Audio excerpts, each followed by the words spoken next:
para participar en esta actividad concebida por Marjorie Felix en torno a lo que implica la lengua en el comportamiento actual y sobre todo en el desarrollo de la cultura, el desarrollo del pensamiento, el desarrollo de la sensibilidad y de la participación de los hablantes cuando asumen la palabra como la singular expresión que nos distingue a los seres humanos.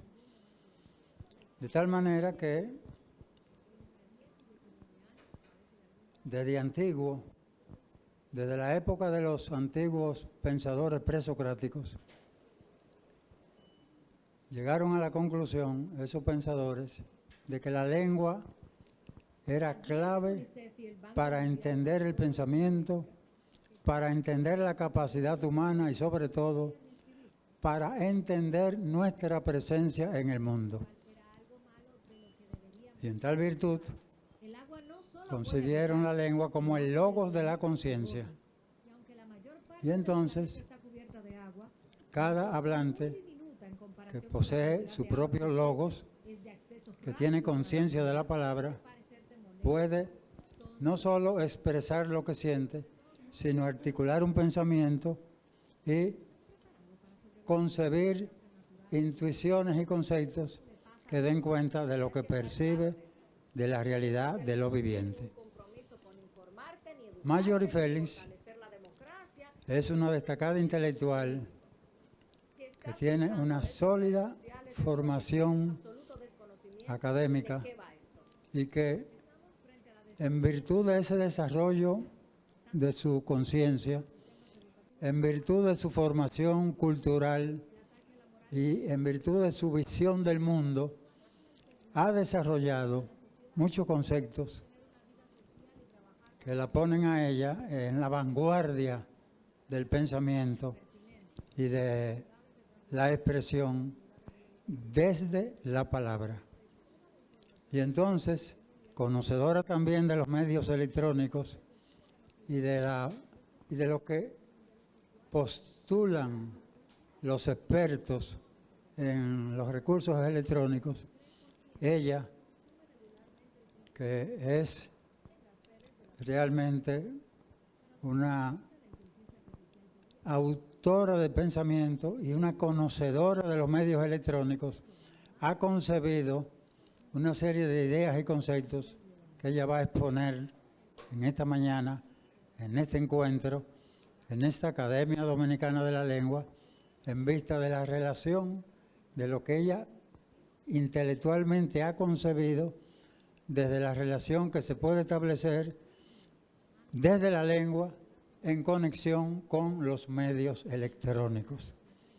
Y entonces, en razón de esa capacidad intelectual, de esa propiedad con que ella asume la palabra y de ese conocimiento tan cabal, tan preciso, tan profundo, la hemos invitado a que efectivamente presente en este salón de la palabra esa, digamos, esa nueva concepción que ella ha sabido articular y que nos va a ilustrar esta mañana para que nos encaminemos por esos nuevos senderos de la expresión a través de los medios electrónicos y desde la palabra.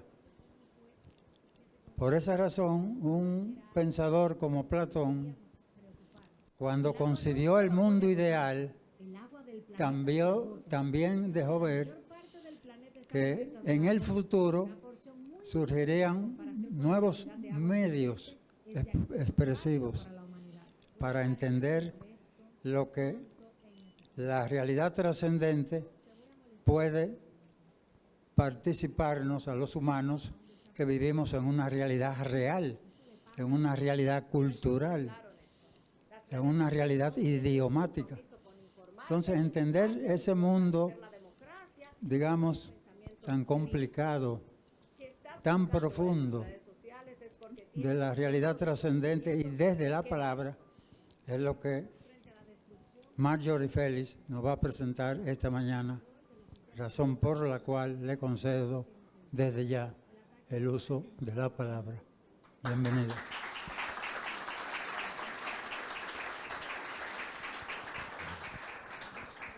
Muy buenos días a todos. Don Bruno siempre extremadamente generoso hacia mí.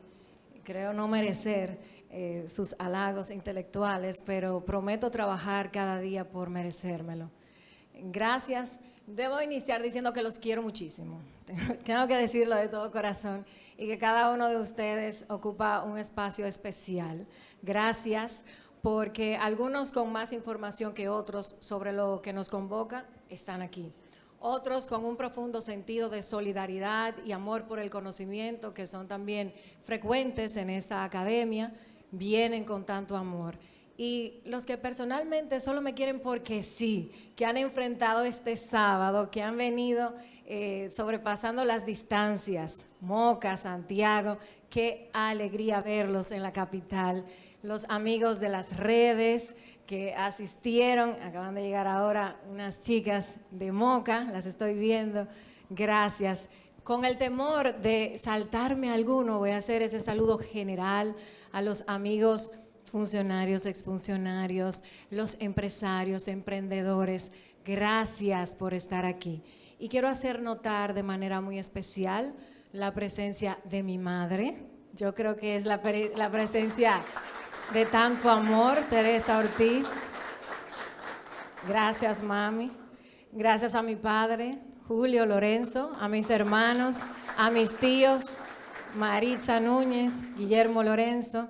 Gracias especial, tengo que hacer notar, la presencia de dos mentores muy especiales en este trayecto que ha sido mi vida académica y que ahora me dicen que soy intelectual. Tengo que seguir trabajando para eso. Don Luis Manuel Bonetti, muchísimas gracias. Doctor Leonel Fernández, gracias en esta calidad de padre intelectual y académico que me abrió las puertas de este Funglode para emprender ese camino y creer que el mundo se puede transformar a través de las ideas y el pensamiento. Eso lo llevo muy presente.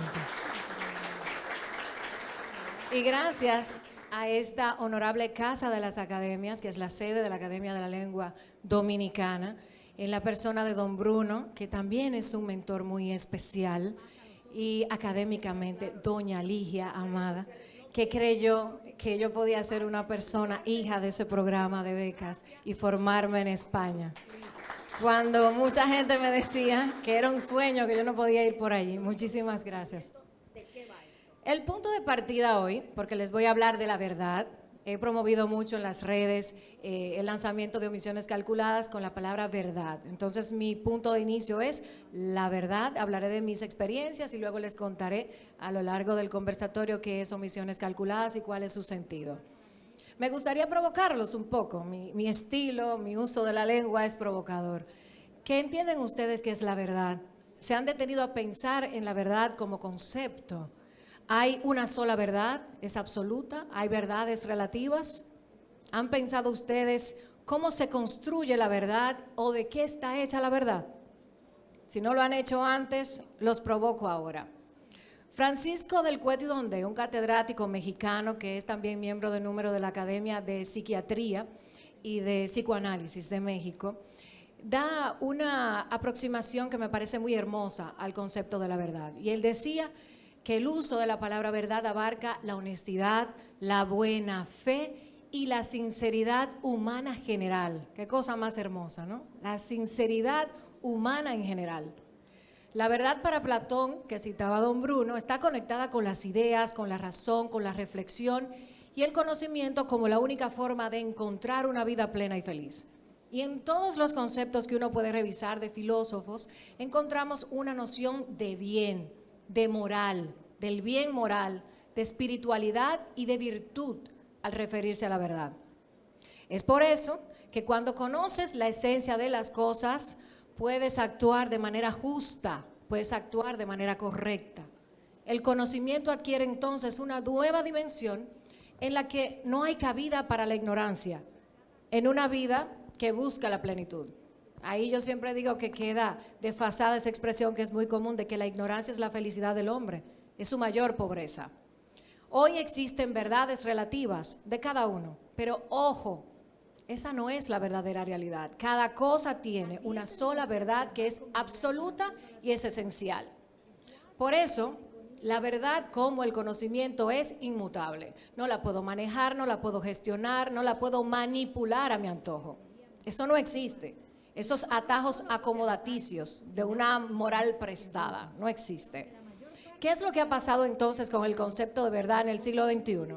Bueno, la sociedad hiperconectada asumió el concepto de la posverdad, que desde que apareció aparentaba ser un modismo conceptual. A mí me hace mucha gracia que en el 2016 el diccionario de Oxford la premió como la palabra del año, porque políticos e intelectuales abusaron de ese concepto, del uso. Ustedes lo escuchaban, la posverdad, la posverdad.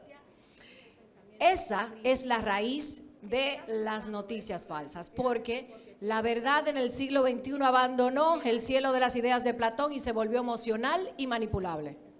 Los hechos no se verifican, no se reflexionan, no se analizan y no se cuestionan. En México, por ejemplo, vemos que es un desastre la fabricación de noticias falsas en la comunicación política, por citar un caso. Y no queremos indagar en el alcance que van teniendo en la política dominicana esas noticias falsas. Por tanto, podríamos decir que es una de las enfermedades de la democracia moderna. Medios y manipulación, creo que son dos palabras, dos conceptos que no deberían formar parte de la misma expresión, pero con mucho pesar así es. Sucede más de lo que debería, que la principal estrangulada sea la verdad. Pero ojo, la verdad ya no compite con la mentira, compite con miles de millones de datos que se comparten a cada minuto en Internet y que son aceptados como verdades por la gente, cosa que no sucedió jamás en la historia del hombre sobre la tierra. Es una hechura del hombre moderno, al que yo me atrevo a llamarle el e-sapiens o el cyber-sapiens, ese prefijo ciber o cyber que cambió conceptualmente todo. Yo le digo el sabio del Internet. Si bien geográficamente ha habido una gran expansión de los mensajes, hay menos o nula capacidad de verificar toda esa información que recibimos. Por eso vemos discursos más emocionales y menos interesados en comprobar sus promesas, con datos y cifras, porque son endebles. Un ejemplo, la rendición de cuentas en nuestros países. No se pueden contrastar. Como yo lo veo, la verdad, más que una virtud, diría que hoy es una mercancía express, servida en ventanilla, formato rápido y eso sí, a diferencia de un Mac ahorro, la verdad express es muy costosa. Todos podemos hacer clic sobre las verdades que más nos gustan. Podemos elegir las verdades que queremos y satisfacer nuestros deseos de consumo y necesidades afectivas. Pero el mercado está política y comercialmente atiborrado. Y tristemente existe una fragmentación de la confianza. Hoy se habla también de crisis del periodismo y de la caída de los medios tradicionales. Sobre ese particular conviene enfatizar, no hay nada malo con el periodismo, pero va todo muy mal con la industria. Medios como El País, Washington Post, la BBC, New York Times han tenido que reinventarse. Descubrir nichos a través de la especialización en temas, clubes de lectura, promover la entrega de artículos de colección en ediciones especiales, porque la suscripción por paga agoniza. La información de calidad amerita una suscripción, online o como usted quiera, y si no, consuma lo que hay gratis y ya verá la calidad de esa información. ¿Por qué? Porque durante mucho tiempo los medios tradicionales tenían el monopolio de la información. El contenido era el rey. Y cuando aparecieron las empresas dueñas de los algoritmos, las redes sociales, no sintieron la amenaza que aquello significaba. El proceso de la edición de la información hasta su publicación, que hoy todavía resulta muy costoso, no fue considerado relevante. Y esa fue la vulnerabilidad que las empresas dueñas de los algoritmos aprovecharon. Democratizaron el contenido y facilitaron el medio. Si ya todos pueden generar información desde sus casas, desde sus barrios y en cualquier parte del mundo justo cuando está ocurriendo, ¿para qué esperar a la tirada del periódico de mañana, a las 7 de la mañana?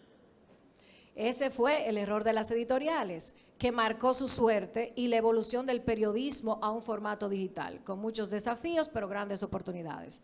Y es lo mismo con el formato televisivo, costoso, muy complejo y lento para incorporarse al formato digital cuando el streaming es el rey. La radio, por su formato ligero, menos costoso y fácil penetración, ha sabido adaptarse a los nuevos formatos y ha habido un repunte bastante interesante. Esta es la señalada reconfiguración del ecosistema informativo del siglo XXI. Pero yo no sería tan rápida en afirmar que se aproxima la desaparición de ningún medio. Ellos siempre encontrarán la forma de sobrevivir, y lo veremos.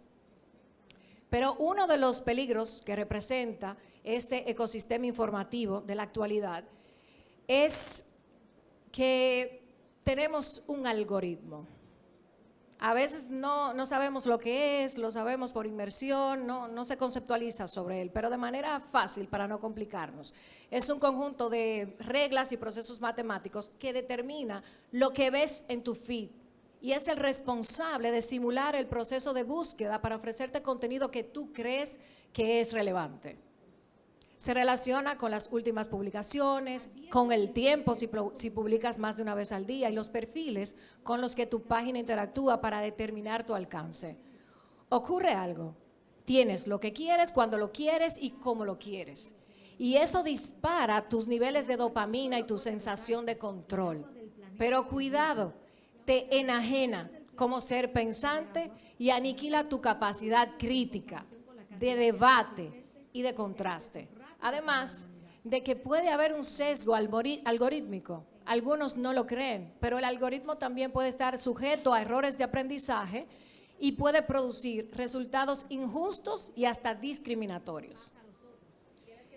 Estaremos entonces de acuerdo en que hoy hay una crisis de la objetividad y una creciente relativización de los conceptos.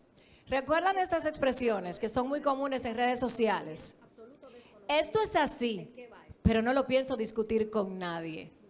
O, por ejemplo, esta es la verdad, pero ustedes no están preparados para esta conversación.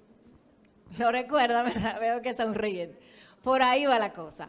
Si entendemos a las empresas dueñas de los algoritmos, a las grandes empresas dueñas de los medios de comunicación, a los grandes capitales que dominan el mercado y a los gobiernos, como las cuatro patas del poder, queda clarísimo que a ese poder ya no le queda nada para actuar represivamente, porque ha creado a los sujetos, los está creando constantemente. Es simple, nos sirven todo tipo de información cruda, imágenes censurables, lenguaje soez, sexualizado, vulgar, violento, sin ningún tipo de ética periodística, sin control ni régimen de consecuencias, y no por falta de ética ni leyes. Queda pensar entonces que estas cuatro patas funcionan como una especie de engranaje perfecto para construir la nueva identidad y conciencia de ese nuevo e-sapiens, el nuevo sabio del Internet, el sujeto que es capaz de ver y escuchar lo que sea, sin indignarse u ofenderse en lo más mínimo. Y luego repite patrones de conducta que son igual de peligrosos. En mi experiencia personal en los medios, no los quiero agobiar mucho, yo creo que en la comunicación se puede servir a causas, como todo en la vida. Uno tiene que encontrar las causas, eso aprendí durante los últimos 20 años. Una de ellas puede ser ideológica, puede ser social, intelectual. Esas fueron las mías durante mi paso 8 años por televisión. Resultado, siendo muy sincera aquí en confianza, porque ustedes no lo van a decir, no era un proyecto destinado a las masas, por tanto cumplió su objetivo al llegar a una comunidad que era académica, política y amante de los temas globales. A veces me desalentaba pensando, no lo ve nadie. Sí, se construyó algo en 8 años y fue importante, fue un capital intelectual y bueno, gracias a eso estoy aquí en esta casa hoy. Pero no obtuvimos respaldo económico. El agua del planeta se está escuchando el video debajo. No obtuvimos respaldo económico. ¿Por qué? Por no respetar intereses o por tener una verdad. Tampoco respetamos una agenda mediática y decidimos hablar de lo que consideramos importante a la gente, muchas veces fuera de las tendencias. Y eso tiene un coste muy alto y es económico. Sin el capital no funciona nada. Pero fuimos, a pesar de ello, más seguidos por usuarios de otros países en canales como YouTube que por los dominicanos. Pero aún así cumplimos con nuestro objetivo, porque durante 8 años ininterrumpidos proyectamos contenido de valor académico y llenamos un espacio de calidad. Tiempo después nos empiezan a reconocer. Aunque no haya un espacio en la República Dominicana para premiar la televisión con rigor científico y académico, no lo hay. Por lo menos no es un renglón que sea valorado por Acroarte. Y lo digo donde quiera que voy porque le duele a uno cuando se ha esforzado por darle a la gente lo que uno cree que la gente merece y la gente merece más. Tuvimos que ser nominados en México como proyecto que aporta a la democracia y a la educación regional por la Asociación Latinoamericana de Consultores Políticos y su presidenta, doña Nidia Paulino, está aquí hoy, a quien agradezco que siempre ha sacado la cara y ha elevado la comunicación política en el país. Y eso fue suficiente para estar aquí. Y hasta ahora ya tenemos entendido, creo que podemos estar de acuerdo, en que resolvimos la cuestión de cómo se instalan las ideas hoy. Ahora lo difícil es saber con lo que yo estoy diciendo, y emulo ahí a uno de mis mentores. ¿Quién diseña el sentido común? Se nos pide actuar con criterio y sentido común. ¿Quién diseña el sentido común? Si es que se diseña. Don Bruno, si el mundo de Platón está mandado a guardar y el conocimiento de la verdad es una obra interesada de las 4 patas del poder, yo los voy a seguir provocando a ustedes. ¿Puede existir a partir de lo que les estoy contando un pensamiento propio? ¿Puede llamarse a algo pensamiento colectivo? Lo que ustedes están pensando, cada uno, lo que tú piensas, ¿te pertenece? ¿O tú estás siendo colonizado constantemente, sea por el algoritmo o ahora por mí? Que traigo unos conceptos, que los estudio y que te los instalo en la mente. ¿Y el pensamiento propio dónde queda? El mundo ideal. Son algunas de las reflexiones que quería dejar sobre la mesa para pasar el diálogo con don Bruno. Muchas gracias.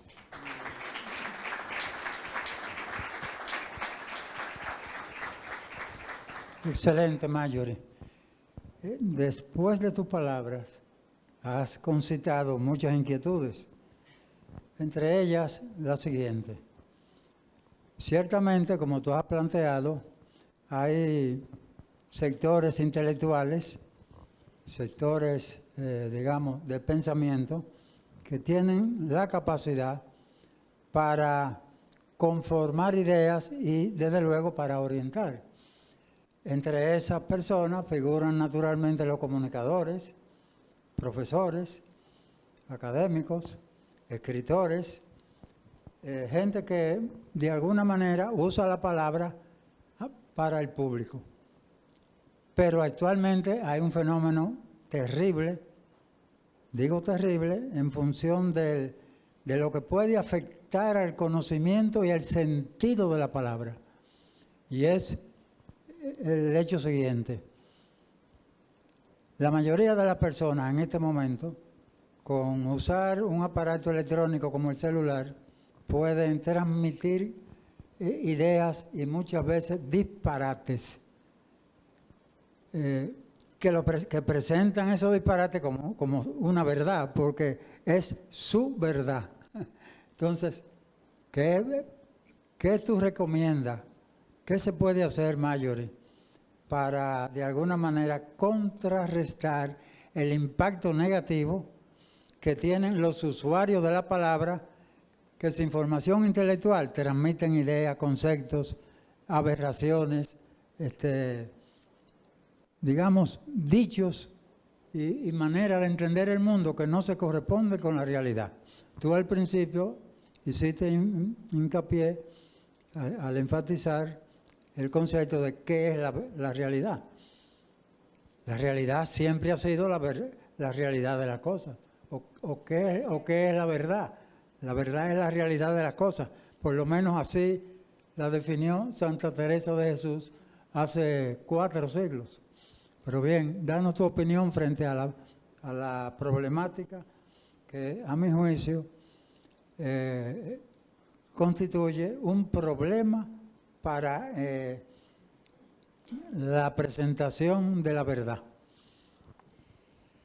Don Bruno, tampoco usted me pregunta cosas fáciles, porque ese es el principal desafío de la humanidad en este momento y no lo puedo resolver yo aquí en 2 minutos. Pero usted sabe lo que pasa. Tenemos el 67,9% de la población mundial conectada. Y de ese 67, que son más de 5.240 millones de personas interactuando cada minuto en Internet, por ejemplo, mientras nosotros hablamos, hay 1 millón de fotos que se están generando en smartphones, hay millones de correos, 20 millones de reuniones en Zoom ocurriendo en este momento. Pero esa sociedad que se virtualizó es la misma sociedad del caos. La gente piensa que se iba a virtualizar lo mejor de la sociedad. Están mansos y cimarrones compartiendo contenido. Pero eso tiene una raíz. Y esa raíz, probablemente, doña Ligia sabrá, que en esas reformas educativas de los 80, cuando extirparon de nuestros sistemas educativos la ética, el razonamiento, la crítica, el pensamiento stosiano, estudiábamos en Funglode, eso hizo un daño grande. Y ese sesgo que hay lo arrastra a cada persona. Y cada uno con la democratización del conocimiento comparte lo que tiene. Nadie puede dar lo que no tiene. Entonces, como ese logos del que hablábamos en días pasados, en días en que usted me hablaba de Platón, ese esfuerzo personal de cada uno por elevar su conciencia, por ser una mejor persona, porque tú no puedes ser bueno en nada si no empiezas siendo una mejor persona, es un compromiso individual. Pero también los intelectuales y los académicos tienen que hacer su tarea, se tienen que actualizar, como está haciendo esta academia, en una alianza con omisiones calculadas, que a veces uno no piensa, ¿y por qué la Academia de la Lengua? ¿Por qué un podcast? Porque estamos haciendo un esfuerzo por virtualizar también el contenido de valor, por llevar a ese espacio que es hiperdemocratizado la información que pesa. Y siempre pensar que la verdad es esencial y está conectada con el hecho. Hay que aprender a buscar, porque el periodismo rápido, incluso la academia rápida, hay una academia que es más periodística que intelectual, está servida a unos intereses. Es la responsabilidad de cada uno encontrar el contenido responsable, verificar y comenzar a compartir otros contenidos desde sus áreas. Yo no sé si le respondí bien. Sí, respondiste bien. Y lo último que tú dijiste, lo llegó a afirmar, ¿tú sabes quién? Heráclito de Éfeso. Sí, señor. Tú sabes bien que en la época de Heráclito y de los antiguos presocráticos no había escuelas, no había instituciones educativas, no había universidades, pero había pensadores. Sí. Y entre esos pensadores se destacó Heráclito. Y un día, uno de sus alumnos, le preguntó qué era lo más importante para un ser humano. Y él le pidió que le diera un par de días para reflexionar y se fue a una de las montañas que están en la actual Turquía, porque Éfeso de la antigüedad corresponde a la Turquía actual. Al segundo día regresa de su reflexión y le dice al grupo de seguidores que él tenía lo siguiente: he llegado a la conclusión que lo más importante para un ser humano es un don divino que recibieron al nacer y que yo voy a denominar, dijo él, como logos, el logos de la conciencia, en cuya virtud los seres humanos pueden intuir, pensar, hablar, crear y ponderar. Y efectivamente, así ha sido siempre desde que la humanidad existe, cuando hacen uso del logos de la conciencia. Ahora bien, como tú has señalado, Marjorie, no todos los seres humanos, aunque tienen la capacidad mental para hacer uso del logos, no tienen la conciencia intelectual para entender que ese logos y el uso del logos de la conciencia tiene unos principios, una normativa, comenzando por la misma lengua. Porque fíjense ustedes en este detalle. Todos los hablantes, no importa el nivel intelectual que tenga, absolutamente todos han internalizado en su conciencia una estructura, digamos, conceptual que integra la fonética, la lexicografía y la semántica de la lengua. La internación o el internamiento en la conciencia de lo que es la lengua está al alcance de todo el mundo. Sin embargo, no todo el mundo tiene capacidad para reflexionar sobre esa estructura mental que asimila en su conciencia. Claro, nos corresponde a un sector de la humanidad contribuir a que la humanidad mejore, a que se supere intelectualmente, que es lo que tú procuras, es lo que tú haces con tus trabajos intelectuales, con tus reflexiones conceptuales en torno a los medios de comunicación. Entonces yo te pregunto, ¿qué podemos hacer los que de alguna manera tenemos cierta obligación ante la comunidad para que los hablantes hagan un uso ejemplar de la palabra y sobre todo se sometan a la verdad? Bueno, el sometimiento a la verdad, don Bruno, tiene que ver mucho con elevar el nivel de espiritualidad. Y usted es más espiritualista que yo. Es muy difícil en este momento. Tú tienes un cerebro que está conectado a diferentes disparos al día. Ni siquiera la gente es consciente de que cuando está en disposición de dormir no puede hacerlo porque una pantalla está activando alarmas constantes en su cerebro que está en alerta. En estado de alerta no se puede pensar, no se puede reflexionar. Cada uno tiene que volver a la esencia, la vuelta a la esencia. Y por eso yo me digo una militante del humanismo. El hombre ha perdido de vista lo más importante que tiene. Esta historia se trata del hombre. No se trataba de la inteligencia artificial, no se trataba del desarrollo tecnológico, se trataba del hombre como centro de todo. Y el hombre ha quedado en un lugar secundario. El uso de la lengua es responsabilidad de cada uno. Y la conciencia de que no ha habido una revolución más importante en toda la historia de la humanidad, en toda la historia del hombre sobre la tierra, que la lengua. No es posible que existiera ninguna otra revolución si no existía este conjunto de códigos y de fonética que permite que nos entendamos y que interactuemos. Cada uno desde su espacio profesional, desde el hogar, hay muchas madres aquí, desde sus entornos, tiene que hacer un compromiso con la lengua. Y los modismos, que son parte de este lenguaje tecnológico, pues habrá que hacer algo, pero es personal, don Bruno. Las academias, tenemos 23 en todo el mundo. Yo me pregunto, y es un esfuerzo que queremos hacer desde Omisiones Calculadas, conectar con las 23 academias y comenzar a llevar a estos nuevos intelectuales que son del mundo digital, ¿no? Como lo ha hecho usted, que tiene esta apertura de pensamiento, para exponer nuestros trabajos en formatos también más amigables, porque la gente no es cierto que tiene memoria de pez y que al minuto no te entiende. La gente se ha especializado, la gente sabe exactamente lo que quiere y tiene la capacidad de quitarlo en un segundo de la pantalla. O sea, no son tontos, han desarrollado una gran habilidad, pero sí, desde las academias, cuya principal tarea es ser la guardiana de la integridad del lenguaje, de su preservación y de su comunicación universal, no hay una adaptación a estos nuevos esquemas, lo vemos difícil, porque como los hablantes desarrollan por sí mismos, con toda esta deuda social que tienen los gobiernos con las personas, con los ciudadanos, ¿cómo lo vamos a hacer? Sí, eso es, esa pregunta que tú te haces, se la han hecho muchos académicos en sus respectivas academias. incluyendo la Real Academia Española, que es la institución matriz y la que ha inspirado la existencia de todas las academias en el mundo. Ahora bien, conectando lo que tú planteas con lo que ha sido, digamos, la historia de la humanidad en el plano intelectual y literario, tú sabes bien que cada época, o mejor dicho, cada cierto tiempo, cada cierta etapa, han surgido a lo largo de la historia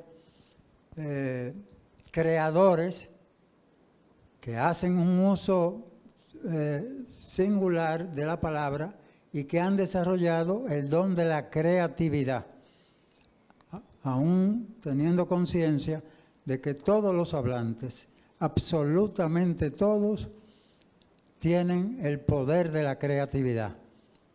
Poder que viene naturalmente de lo que ya hablamos, del logos de la conciencia. Entonces, qué sé yo, pensemos en los escritores del siglo de oro español.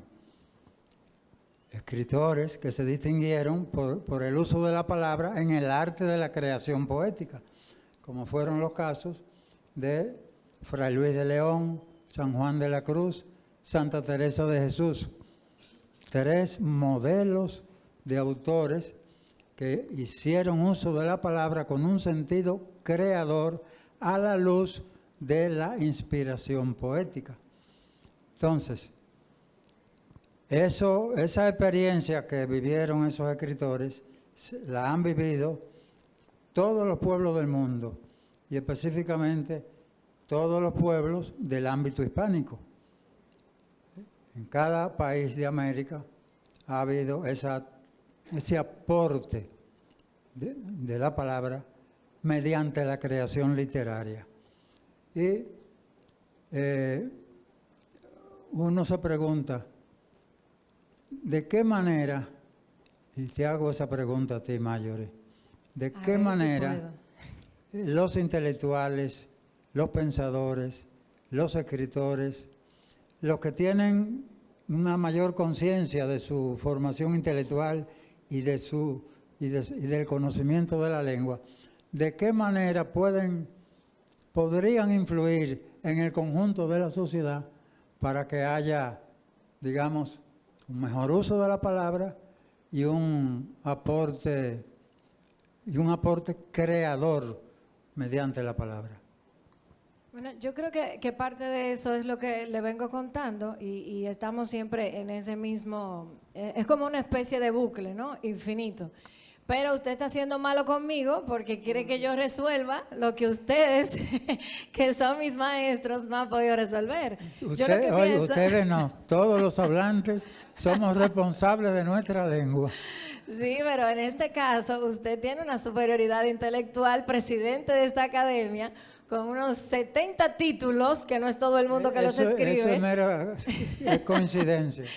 No es mera coincidencia, es una virtud por ser un iluminado, como lo llama usted en La inteligencia sutil, que me encantó su libro. Yo lo que pienso es, don Bruno, que como decía Heráclito, ya que lo hemos citado, hay que fluir. En la transformación está la clave. Las sociedades están vivas, mutan, cambian, se adaptan. Cada uno, desde su intelectualidad, habrá de encontrar la mejor forma de adaptarse al entorno, a la nueva forma de comunicación para generar influencia. Pero si aquí nos sentamos a hablar de los presocráticos, media hora se me van todos los amigos. Tenemos que encontrar cuál es la enseñanza de los presocráticos, del propio Sócrates, de los que le siguieron, continuaron, y adaptar ese conocimiento a un formato en el que estos nuevos hablantes que están acostumbrados a la inmediatez, al six-pack, al contenido que me gusta, hablar solo con los que quiero, de lo que me gusta, cuando quiero, como lo quiero, porque hay ese sesgo, ¿no? Y esa sensación de control. Entonces el desafío es de cada uno. ¿Cómo puedo ejercer influencia en una nueva sociedad? Hablando en los términos en que estos hablantes hablan, se comunican y quieren escuchar. Ciertamente. Te voy a poner el ejemplo de Domingo Moreno Jiménez. Domingo Moreno Jiménez nació aquí en Santo Domingo y se desarrolló a principios del siglo XX. Y como lector de poesía, pues estuvo al tanto de la poética de Rubén Darío, que entonces era dominante en América. Y sus primeros poemas pues tienen ese aire modernista. Pero en un momento determinado se fue de Santo Domingo, y ustedes saben dónde se fue a vivir, a Sabaneta. ¿Saben ustedes dónde queda Sabaneta? ¿Dónde? En Santiago Rodríguez, efectivamente. Se fue a vivir a Sabaneta. Entonces Sabaneta era un campo. Y entonces él entró en contacto con la naturaleza y con la gente humilde y la gente sencilla, la gente del pueblo. Aquí en Santo Domingo vivía entre gente, digamos, vamos a decir, de la ciudad. Y estando en Sabaneta, observando la naturaleza, observando a la gente común y sencilla, viendo la realidad social y cultural, eliminó toda su creación modernista y optó por crear una poesía que respondiese al impacto real de la comunidad, de la sociedad, a lo que es el pueblo, a lo que piensan y sienten la gente común y corriente. Esa fue su intención y efectivamente así comenzó a escribir. Y esa nueva manera de escribir la denominó posteriormente con el nombre de postumismo y creó un nuevo movimiento literario inspirado en esa realidad social. Y luego muchos de los escritores notables del país pues lo atacaron diciendo que cómo este hombre escribe de una forma incluso chabacana, decían algunos, desconociendo el desarrollo intelectual y estético de alto valor como es la literatura europea. Pero él no le hizo caso. Él siguió escribiendo sobre esa manera de entender la realidad, de usar la palabra, de usar la lengua a la luz de la realidad y para que los hablantes dominicanos sencillos del pueblo lo entendiesen. Creó un nuevo movimiento literario. Una adaptación, claro. Y eso es un ejemplo que nos dice a nosotros que siempre podemos entrar en conexión con la comunidad, con el ambiente, con la sociedad, con lo que pauta la cultura local. Y eso, pienso yo, que quizás una intelectual como Marjorie Félix, que tiene una profundidad luminosa y edificante, podría también articular un tipo de orientación que sirviese a los que no pueden llegar a esos niveles de altura donde tú llegas, Marjorie. Piénsalo como una opción frente a tu talento intelectual, que es alto, que es grandioso. Yo me inclino reverente ante ti. Oh, por Dios, qué hermoso.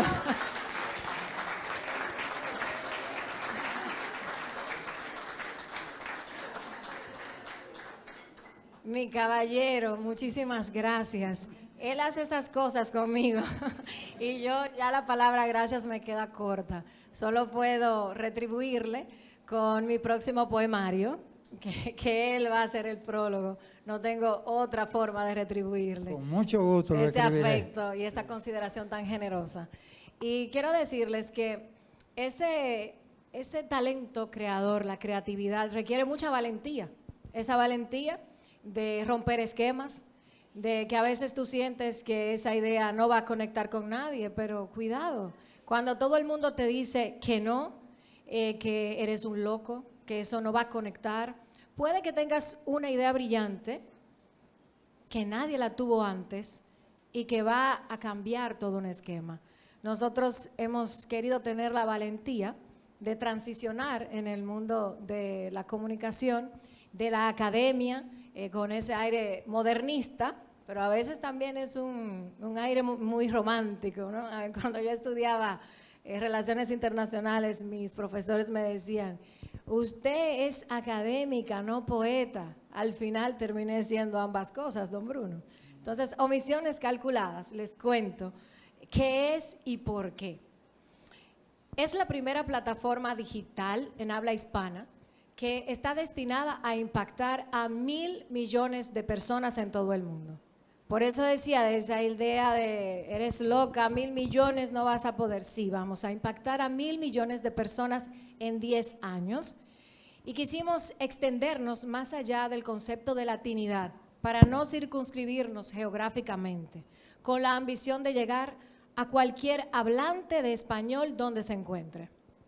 Lo vamos a lograr porque ustedes se van a integrar a esa estrategia y vamos a compartir ese contenido con entusiasmo, sobre la base de promover la verdad objetiva de los temas que más impactan y más importan a los hispanos. Esos temas los seleccionamos en base a investigación sobre los criterios de búsquedas de los hispanos en los canales y medios digitales.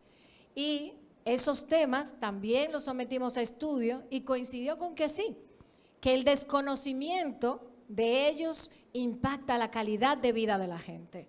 Este es el primer proyecto dominicano que no limita su aspiración de transformar a las personas a través de la verdad. Y no nos avergüenza decir que es a través de la verdad, ni parecer filosóficos. No solo desde la filosofía se llega al estado de bienestar y a la plenitud, pero sí y solo sí a través del conocimiento. Establecimos esta alianza con la Academia Dominicana de la Lengua, tan olvidada en nuestro país, porque queremos revitalizarla además, dejar un legado del buen uso del español en los medios digitales. No queremos perder nuestra academia, queremos atraer a la gente de todas las edades, a los adultos jóvenes, a los adultos mayores, a todos, a los más jóvenes, que se han olvidado de que existe este rincón maravilloso en la Casa de las Academias. Queremos impactar la industria cultural del español y extendernos hasta las 23 academias existentes en el mundo, porque nuestra naturaleza es y seguirá siendo global. El mercado moderno de las verdades, la mano oculta que trabaja en su producción, la elección del yo en todos los procesos sociales, la marginación de los procesos de investigación académica y científica, dificultan nuestro trabajo, el trabajo de un manojo de muchachos y algunos más grandecitos que me han seguido en este aparente suicidio intelectual, llenos de amor y sin interés por un dinero que no llega. Los intelectuales tenemos que hacer esta militancia del conocimiento por amor. Debo mencionar a Dalimeis Castillo, que está en Turquía, mi primera camada de muchachos que amo, Héctor Suero, que está en Colombia, Luis Pérez, que está allá atrás, mírenlo todos. Un aplauso para Luis, que está aquí, mi compañero eterno. Luis significó mucho, tanto en el proyecto de televisión de Esfera Global, como en este proyecto y en todo, porque seguimos conectados. Él no puede salir de mí, aunque a veces no contesta las llamadas. Iván López, también un gran amigo, compañero de investigación. Gloria Elisa González en Estados Unidos, Ricardo Estrella en Estados Unidos, Sebastián Plácido, que también es mi gran mano derecha de investigación, está aquí. Un aplauso para Sebastián. Mónica Bernard ya es gerente, madrina, mano. Cuando nosotras estamos haciendo contenido, yo digo, bueno, yo soy la CEO de Omisiones Calculadas y llevo los zapatos. Y Mónica, soy la gerente de Omisiones Calculadas y llevo los libros. Cada uno hace de todo en esta pequeña empresa del conocimiento. Natasha Suero, a quien abracé hoy por primera vez, que es dominicana compartida con España, que se integró al equipo y está aquí también. Inés Rocamora, que está en España. Saray de la Rosa, para quien pido una oración y las bendiciones de lo alto, porque se encuentra ahora indispuesta por un problema de salud muy delicado, pero han dado todo en esta etapa de Omisiones Calculadas. Son muchachos y muchachas, no pasa ninguno de 40 años, yo tampoco. Y somos los suicidas intelectuales que vamos a poner este contenido. Somos omisiones calculadas. Servimos conocimiento y verdad con toda la aspiración para nunca detenernos. Con algunos militantes de la verdad que apoyan nuestra causa, que están aquí y saben quiénes son y lo hacen desde la humildad y desde el silencio, a los cuales agradezco profundamente. Estoy mirando a algunos. Gracias de todo corazón. Gracias a los que nos siguen y han venido hasta aquí. Este sábado, sus rostros, cada uno de ustedes, tengo memoria fotográfica, se han tatuado en mi alma.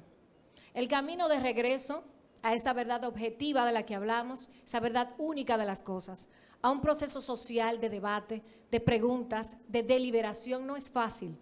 Pero nosotros a partir del domingo 11 de mayo, y eso es mañana, te lanzamos el desafío de volver a pensar, de compartir un contenido que intenta romper con los clics sobre las verdades vacías que si la gente sigue buscando para autocomplacerse, exterminarán por completo la conciencia colectiva, el sentido común y la noción del bien y el mal. Esto es Omisiones Calculadas.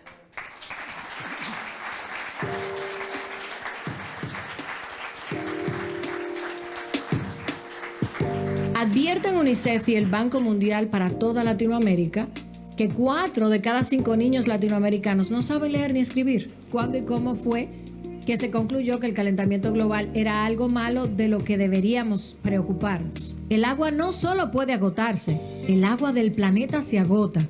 Y aunque la mayor parte del planeta está cubierta de agua, una porción muy diminuta en comparación con la cantidad de agua existente es de acceso rápido para la humanidad. Puede parecerte molesto, tonto e innecesario, pero de todos modos te voy a molestar con la pregunta.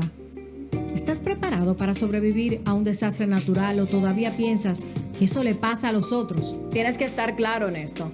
Las redes sociales no tienen un compromiso con informarte, ni educarte, ni fortalecer la democracia, ni el pensamiento crítico.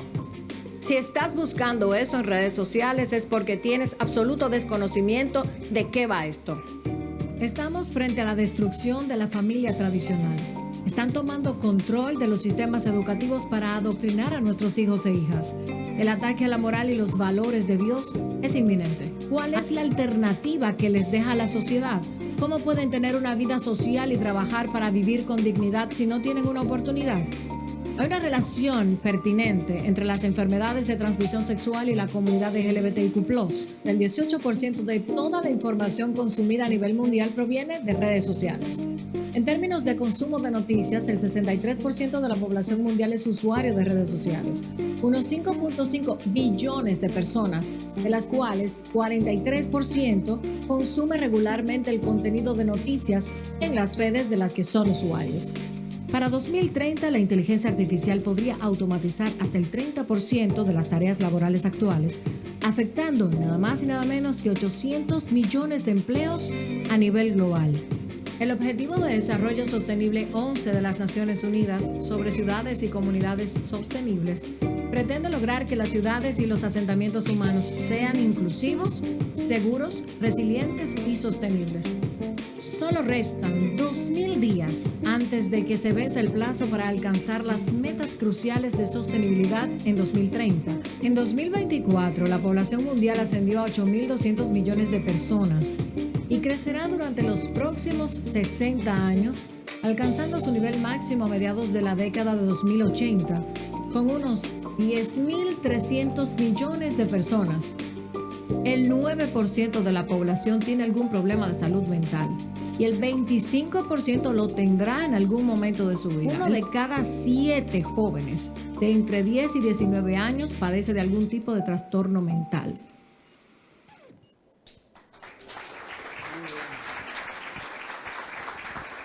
Una probadita. Muchísimas gracias a Marjorie Félix y muchísimas gracias a todos ustedes por su presencia. Muy buenos días. Ahora les invitamos a un café fuera y a la foto. Gracias.